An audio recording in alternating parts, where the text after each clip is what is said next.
On va parler armes de tir d'autodéfense. Ici, je vais te présenter moi ce que j'ai. Moi, personnellement, j'ai le Canic. Canic, une arme qui ne va pas aller au-delà de 20 joules, car je te rappelle qu'au niveau de la loi, ceux-ci sont des armes de catégorie D.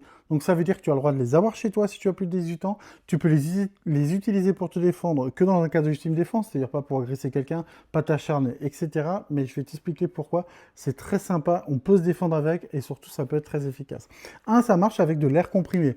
Je ne sais pas si tu connais les SodaStream, en fait c'est la même chose. Tu mets la bonbonne là-dedans, c'est une petite bonbonne, après tu visses et en fait après tu n'as plus qu'à mettre les billes et c'est parti comme en 14. Les billes se mettent par exemple sur ce modèle-là et se mettent ici, tu vois, et après tu as 5 cartouches que tu peux utiliser, donc ça c'est vachement intéressant. Moi j'ai des billes d'entraînement ici en caoutchouc tout simple qui font déjà extrêmement mal. Il existe des billes avec des cœurs acier, il existe des billes autres et intéressant, il existe des billes lacrymogènes où quand tu vas tirer, la bille va simplement éclater et ça va être lacrymogène et c'est très efficace. Non seulement c'est une réplique d'arme, qui fait que honnêtement c'est très difficile à voir que c'est une arme d'airsoft, on va appeler ça une arme de défense à air comprimé, ok, c'est assez compliqué, ça bien sûr c'est pas percuté, hein, donc c'est pour ça qu'il y a cette apparence là, et du coup ça peut être très intéressant pour défendre ton foyer, surtout si tu fais une association de billes avec une bille d'entraînement, une bille, comment ça s'appelle, lacrymogène, puis une bille, etc., donc il y a moyen de faire des choses intéressantes. Ce qui est intéressant c'est que une fois que tu as mis ta cartouche d'air comprimé, en fait tu peux préparer tes billes, tu vois, et après en fait quand tu auras mis la cartouche, tu auras qu'à taper dans la cartouche, là ça va sortir un petit témoin et ça veut dire que ça sera activé.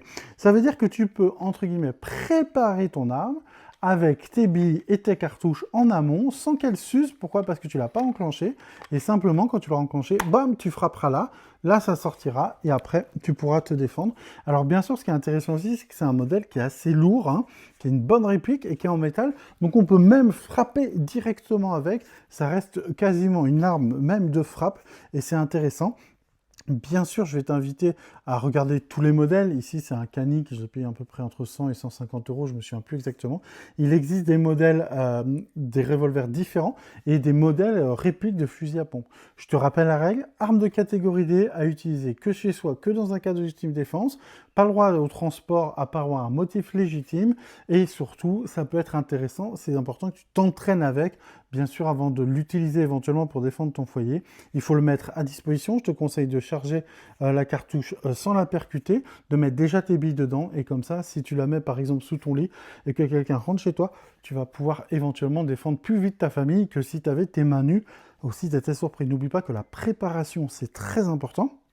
Mais bien sûr, tu peux avoir d'autres types d'armes. D'ailleurs, mets en commentaire, toi, quelle arme tu utilises pour défendre ton foyer. Moi, j'ai pas que celle-là. Ma tractoscopique, il y a plein de choses intéressantes. Bien sûr, dans la légalité, car c'est des armes de catégorie D, plus de 18 ans. Et si tu les as chez toi, c'est OK. Donc, tu vois, ça reste quand même une réplique très grosse. Moi, j'ai des grosses mains, mais ils dépassent énormément. Donc, ça va être très dur pour quelqu'un en face de toi de comprendre que ce n'est pas une vraie arme. Et en plus, si tu tires avec des billes lacrymogènes, ça peut être très intéressant. Ici, c'est le modèle Canic que j'ai depuis 1 ou 2 ans, qui est très efficace. Mais tu peux avoir, bien sûr, d'autres modèles que je t'invite à voir. Mets en commentaire quelle arme d'autodéfense tu as chez toi. Si tu as un pistolet à air comprimé de défense ou un fusil à air comprimé de défense, n'hésite pas à me donner le modèle en commentaire, j'irai voir tout ça.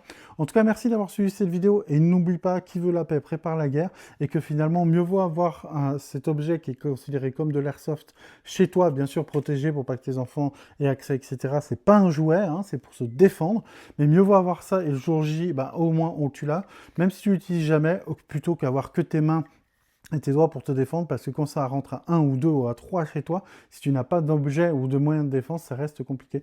Donc voilà, je trouve que c'est une belle alternative, le Canic de défense.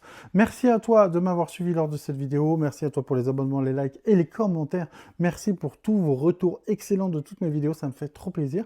Plus que le Canic, plus que les armes d'autodéfense, je vais te donner le meilleur conseil, comme à chaque fin de vidéo, n'oublie pas de rester vigilant.